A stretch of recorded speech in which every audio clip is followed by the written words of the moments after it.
Woke up to the Zen Zone. Zenly here. Guess who's back?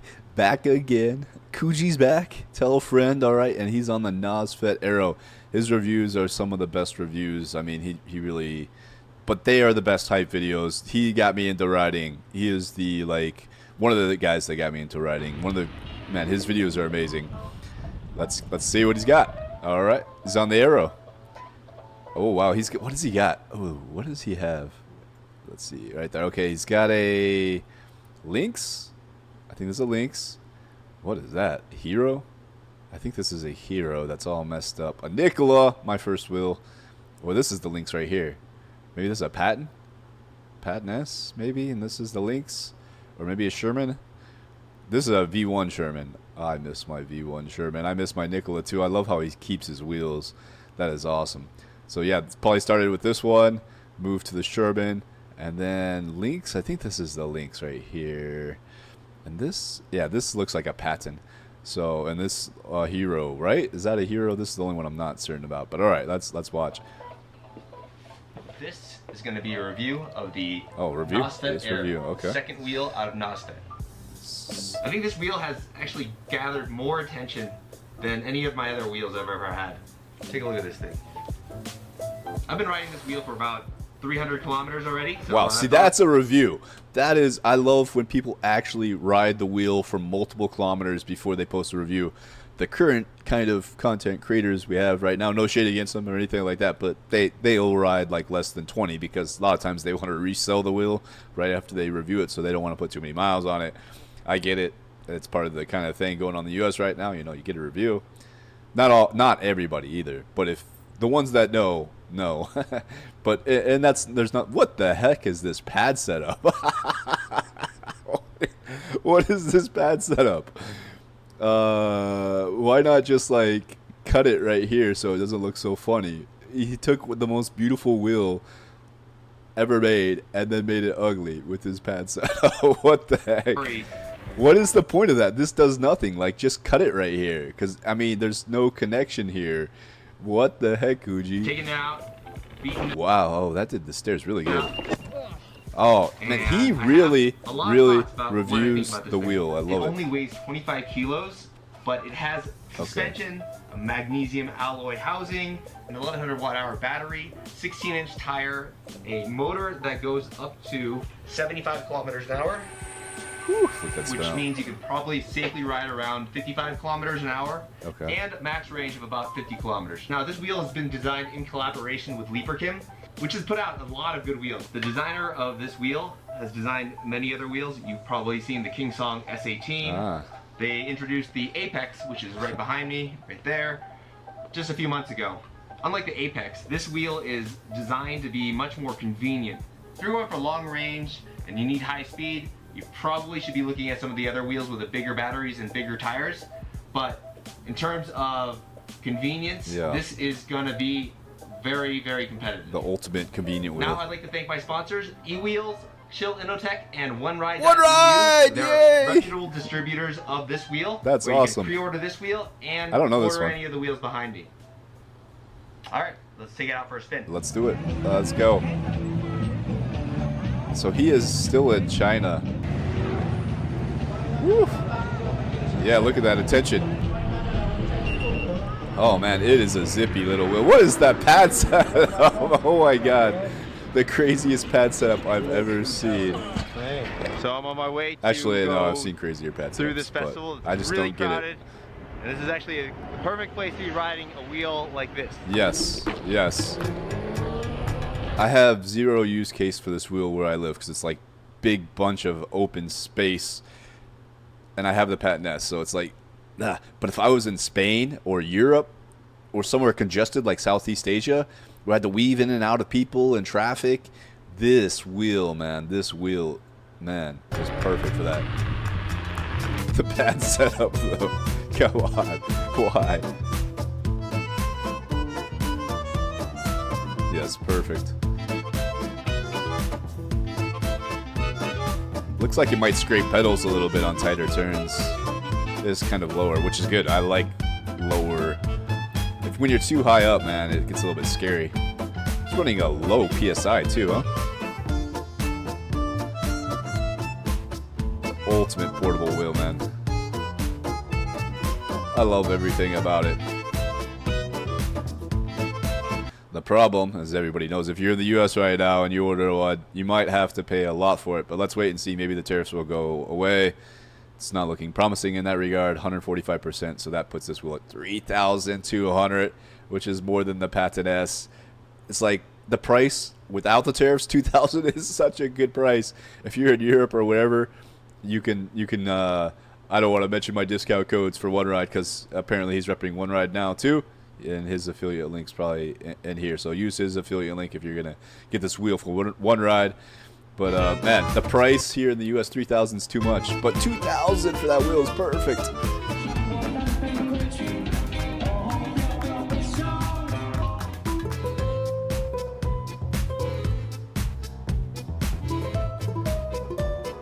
Yep, perfect for navigating around people, through people. No jealousy seen there.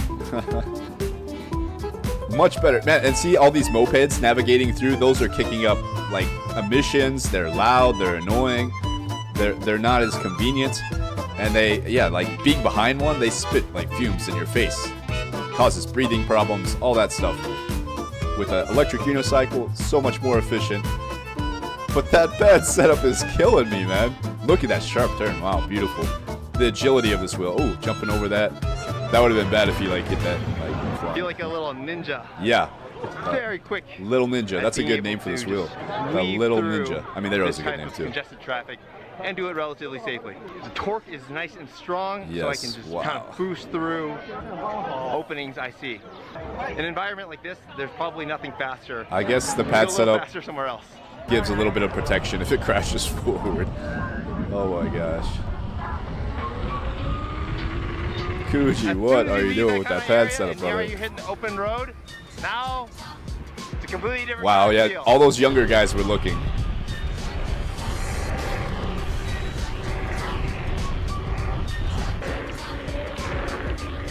It looks pretty good at carving. Super agile, going through the lines there. Yeah, with a small wheel like this, a 16-inch wheel, generally going fast does not feel very 16-inch wheel? So it's the same as the Patent S? A larger wheel. Yeah. If I need to brake really quickly, I do get more wobbles on this thing than I would with a larger wheel. And that might be because of your pad setup, maybe a little bit. Feeling, because as long as I give it a easy nice to control, slight turn, I can stop those wobbles. Yeah. The suspension does a good job. Your pad setup's not helping your wobbles. I think the lower pedals give me nice stability. Yeah, I like the lower pedals. This thing starts beeping at you around 52 kilometers an hour. It's pretty slow. It is very easy to hit that top speed. Yeah. It's too comfortable to be going fast. Yeah. I face a little frustration that it is a little slow. Yeah. This is something I normally don't bitch about, but I think the beeper is a little bit loud. Oh, and can't you turn it down? Same volume as the Apex, the Lynx, when you're going about but you can adjust those. kilometers an hour. I'm sure you can adjust it through the app or something. You're going to encounter is not the same, so the volume of the beeper does not need to be the same. Huh. Interesting. I'm sure there's got to be a way to turn down. It's a Leaper Kim base wheel. You can turn down the beep volume.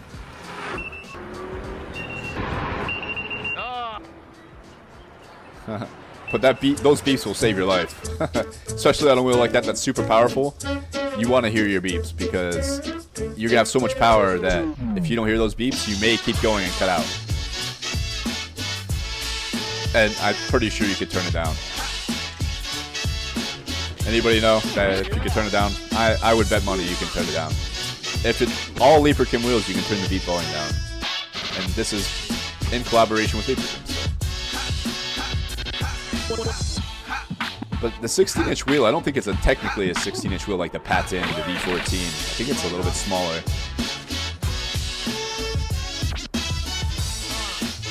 The Grizzly pad setup is just, oh man.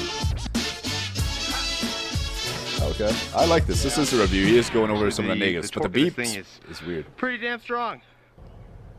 45 degrees, holy shit. Ooh, nice wrist guards. I probably wouldn't be able to make this jump with one of the heavier wheels that are 40 kilos, but this one actually just bounces very easily. All right, let's talk about the convenience factor and the amenities of this bad boy. Let's talk about your pad setup, brother. First, I'm going to take off my gear and clean it up, take off the pads, and then we'll get into it. That bad setup. Why? Why? Okay, so this is Oh, the it's so Nosfet beautiful. Aero. I don't think I would It put is pads on mine. a You don't need very pads on it. Unique wheel. It just looks so in beautiful. The sense that it is extremely light. I wouldn't for put pads on it. What it can If do. I was in Europe, Like, you I can might just buy this wheel when I go to Europe. Pick it up. This is For the bike IPX6 pass. rated, so you should be able to ride through the rain. Yep. Through That's the puddles, awesome. And spray it down to the hose. Man, this is a beautiful wheel. So let's get into it. First, let's start with the pedals. These pedals are only 260 grams each, and it doesn't have as many spikes, and they're not very sharp, but Yeah. I've been very surprised with how comfortable and grippy these pedals are. Alright. Look at this. This is a little bit too sexy for its own good, don't you think? Yeah, it's too sexy. I would not put pads on it. But one of the issues is it's curved. Yeah. Nosfet did go against the grain by not creating a flat panel. I'm okay with that. Main concerns when I first got this wheel was that these curved panels are going to make it very difficult to adhere pads. I talked to Jack why they curved the panels, and he says it's for weight saving reasons. It's more mechanically stable. I think they mainly did it just to make it look sexy. Yeah, and I think so can't too. disagree with them. Yeah, so me in either. order to apply pads to this thing, they include this Velcro, which applies over this like that. Okay. The problem is that the kickstand area is still not covered. So I have this 3M Velcro, which I applied over the back. This is just a ghetto job. These are Grizzlies. These do not come with the wheel. He's gonna talk about They're kind of flexible, and they've adhered very well. But why that setup, Kuji? Why? Oh, he doesn't talk about his weird pad setup. Why not just buy the ankle stumps? Man, I would not put pads on it. Just okay, he's got power knobs. Power knobs also can be applied Oh, pretty securely. that seems better. That's way better option. I like that. I might actually, okay. I don't think I would put pads on it because you don't really need them on a small wheel if you're a good rider. They are slightly curved. Pedal pads? I guess Okay. they're not that curved. I like how he's going over all the different pad options. So one of the things I don't like is that there's no back heel support. I guess a lot of riders Back don't heel care about support. that, but I do. Back heel support. Oh, with the pedal pads. Huh. Those ones seem like the best. This You don't adhesive really need is crazy very pads on this strong. wheel. It doesn't seem to need many contact points in order to adhere very well. Okay. It comes off cleanly. If I buy this wheel, no pads. There's no residue.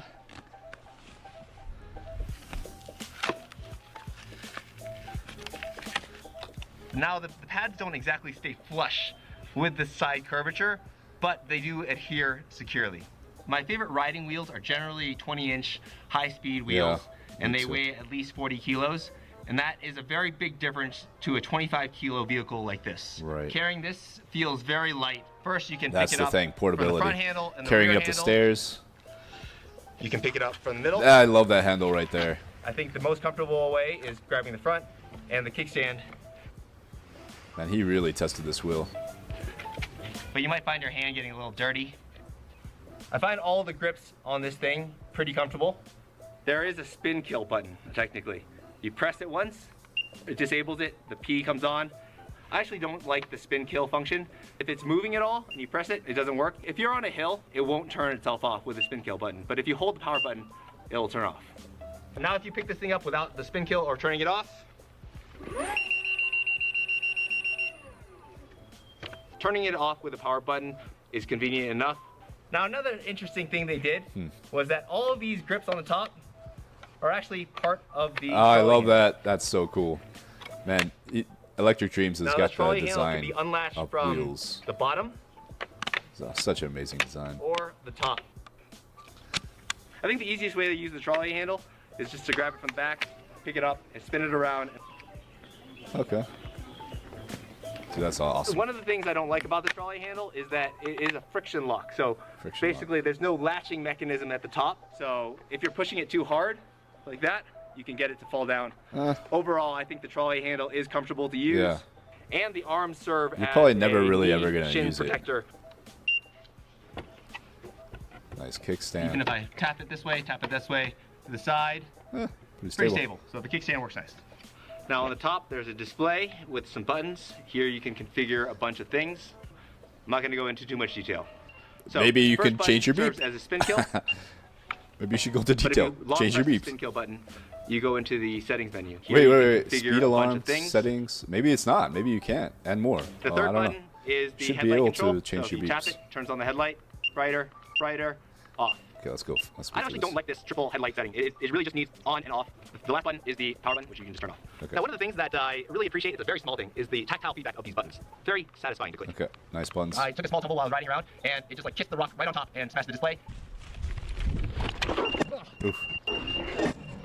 That was a very ballsy move. But it was like a 5-minute fix to replace that thing. Oh, so he did smash that, broke the screen. Now, updating the firmware easy to is fix. a thing that you need an Android for. You cannot use an iPhone. You can't use the gotta iPhone? Go to their website. What? Download their APK. Oh, and man. I already did it. Not a problem. I don't use iPhone Easy. anyway, so I don't care. You should probably do that. I use Here we go. Android. The suspension works pretty nice. You'll see. The suspension is the same on both sides. Yep, You need to make no sure pads that the for preload me. and the rebound and the compression on both sides are the same. Lastly, let's talk about the tire. Tire is a 10x3. The actual outer diameter is closer to 16. The tire treads are semi-knobby, which I think is a good hybrid for road and light off-roading. I like so it's the perfectly fine on the road. And off-roading, smaller tires are pretty challenging. But overall, I think this tire is a good choice. All right, let's get back. At least right now, there's no wheel that has suspension, goes fast, and is lightweight. Because in order to achieve high speeds and have high power, you need big batteries and a big motor. And that is about 2/3 of the weight of the vehicle. I don't know another wheel that weighs 25 kilos or less that I would want to ride more than this one. Hey, Jay. Yep. For the weight, I can't think of one either. This charging port is actually kind of a pain in the ass to get to because the trolley handle needs to be unlatched, which means all the handles are now moving, and you're trying to balance it while you're jamming in the connector. That's not a big deal. What a great review, though. This is a review. This is not a hype video. He's really going over the negatives. But I think the negatives aren't too bad so far. That's, man, portability. This reminds me of Malaysia. This is how you kind of eat in Malaysia. That's cool. Oh, yeah, when you just pay with the app? $3. That's awesome. Freaking big bowl of soup for $3. Dang. That's my favorite part of the video. Getting to see like kind of what life's like there. Some yummy soup. And then boom. Lightweight wheel. Oh, looks like he fixed the pads a little bit there. Yeah, it looks a little bit. And then he no gas. Oh, it's so beautiful. Electric unicycles are really the most like the best wheel. The best wheel that you can get. The best portable transportation vehicle you can get. Look at that. All the scooters, they're bulky, they take up more space, they emit gas, they're loud. I love electric unicycles. I think, anything further? Now, another thing about this thing that the bigger wheels can't do nearly as well, and that is to ride slowly. Huh, I can pace walkers, and it's not so. That might be a skill issue. To adjust my balance. But yeah, I get it. And, You can and do then it I can much ride more easily. fast. The acceleration of this thing is good. With a full battery, this thing has a lot of torque. There's a bunch of different tire sizes out there, ranging from like 10 inches all the way up to like 24 inches. And 16 inches is definitely on the smaller end. And what you're gonna see with a smaller wheel is something that's gonna be more playful, it's more agile. I'm surprised these aren't like more popular in it's gonna be China. more fun in a slower environment. Now the downsides of having a small wheel are that you're gonna have less high-speed stability, you're gonna get more wobbles if you brake really fast. Yeah, okay. And you're gonna feel those bumps a little bit more. Feel the As bumps a for the little more. suspension, this suspension does feel a little bit bouncy, but not like a cheap bouncy. Kuji's reviews, it works man. well. He has the best It reviews. definitely smooths out All right, let's depending on how aggressive you're riding. As with all these wheels, 20 to 40 you're always miles making of range? compromises between weight and performance yeah. and cost. Yep. If you're in America, Uh-oh. you're gonna be boned. This was supposed to be a sub $2,000 Yeah. wheel, but with these new tariffs, Yep. God knows what the price is gonna be like now. Like more than So who's 3,000. this wheel for? I think it's probably for beginners and intermediate riders because it's actually really playful and it has pretty good suspension and it goes fast enough, so I don't think you're gonna get bored right away. And I think everybody can enjoy the aesthetics. Yeah. So in conclusion, I think this is a premium wheel for its weight. It obviously has to make some compromises on top speed and range, but if you can neglect that, this wheel is pretty fucking good. Yeah. once again, I'd like to thank my sponsors, All right, eWheels, eWheels, One Ride, EU, and who's this? and Chill Innotech. They're distributors okay. of this wheel, so you can pre-order this EUC wheel. Oh, it's Thailand. Or order. Man, what a masterpiece of a review. Thank you, Kuji, for breaking it. He is the best reviewer I think that we have. It's sad that he doesn't do more wheels, but I understand why he doesn't. It's and why we don't have too many UC content creators that kind of stick around long term. It's a dangerous job, and I'm thankful he actually did the right thing and put a lot of miles on his wheel before posting his review. That is not something you see too often. A lot of times you just get the wheel, go out, make your review, 10 miles, 20 miles, boom, post my review, and then the content creator sells the wheel, or just, that's all you see. That's all you see from that content creator, and it's like, it's just sad, man. Like, I kind of miss the old days where, what was his name in UK? Mighty Mouse or something like that? Mouse something? He used to do like 500-mile reviews, 1,000-mile reviews. That's what I love to see, because there could be, when you just review a wheel for 10 miles, you don't really get the full feel for it. And he gave me a feel for this wheel, the goods and bads. I know that I don't need this wheel, but I know if I went back to Europe, I would want this wheel because of the bike pass, being able to navigate through people. It is the perfect wheel for that. I would prefer it to over the Patent, because the Patent is still kind of heavy to carry. The Patent S is still kind of heavy to carry upstairs. With that handle, I could carry up the stairs no problem. I bet Psycho is reviewing this wheel now as well, and I bet he's just loving it in Europe. All right, guys, that is Kuji Rolls, one of the first EUC content creators that I think he has the most views, 82,000 subs. He's doing amazing. So yeah, give him a sub. Check out his links here, and until next time, stay in the Zen Zone.